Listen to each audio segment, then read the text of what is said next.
Hi friends, இப்போ நான் எங்கே போகிறேன்னு சொன்னேன்னா எங்கள் அம்மா வீட்டுக்கு தான் போகிறேன். இன்றைக்கி வந்து செமையாட்டி சாப்பாடு செஞ்சு நாங்கள் வீட்டில் எல்லோரும் சேர்ந்து சாப்பிட போகிறோம். வாங்க வீடியோக்குள்ளே பார்க்கலாம் எப்படின்னு சொல்லிட்டு. இப்போ நேற்றுக்கு சொன்னோம், எனக்கு சிக்கன் எடுத்துகிட்டு காலையில் ஒரு 9 மணி வரை சொன்னோம். நான் வந்து 11 ஆயாச்சு, இதுவரை நிற்க வேறு. அங்கே வந்து மட்டன் அப்புறம் பீஃப் எல்லாம் எடுத்தாச்சு.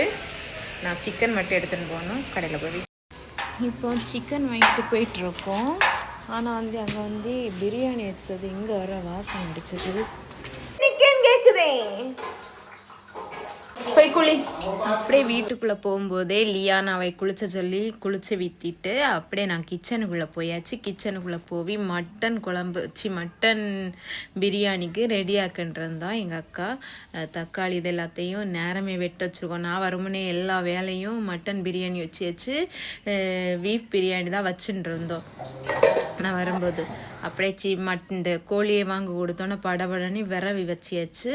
இது பண்ணி பொரிச்சதுக்கு ரெடி ஆக்கியாச்சு. வெள்ளைச்சோறு வச்சதுக்கு மீன் குழம்பும் அடுத்து கேரட் பீன்ஸ் போட்டும் இது பண்ணி வச்சோம். இப்போ வந்து சமையல் பண்ணிட்டு இருக்கவே சுடிதார் போட்டு இறக்கி பார்த்துருந்தோம்.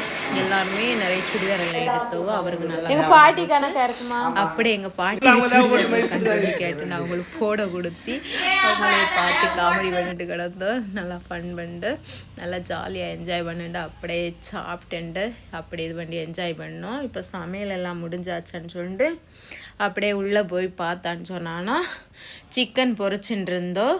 முட்டை அவிஞ்சிட்டு இருந்துச்சு. மீன் குழம்பு கம்ம கொதிச்சுட்டு இருந்துச்சு. அப்படியே சிக்கன் பொரிச்சிட்டு இது வந்து எல்லாத்தையும் இது வந்து பார்த்துட்டு அப்படியே ஒரு சிக்கனை எடுத்து நானும் வாயில் வச்சு சாப்பிட்டுட்டு இருந்தேன்.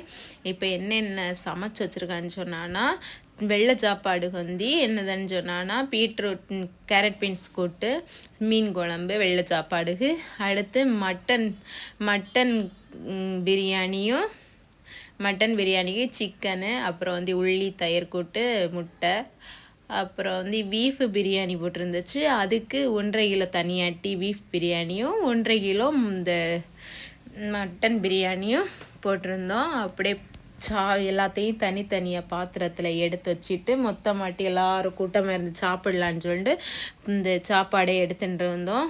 அழகாக உதிர்ந்து இருந்துச்சு. சாப்பாடும் செம டேஸ்ட்டில் இருந்துச்சு. மட்டன் பிரியாணியும் பீஃப் பிரியாணியும் அப்படியே இந்த பாயசம் கமையாட்டி மணமாட்டி அப்படி இருந்த பாயசமும் ரெடி ஆகிட்டு அப்படியே வாழை எல்லாத்தையும் விரைச்சி வட்டமாக எல்லோரும் இருந்து சாப்பிட உட்காந்தியாச்சு. யாருக்கு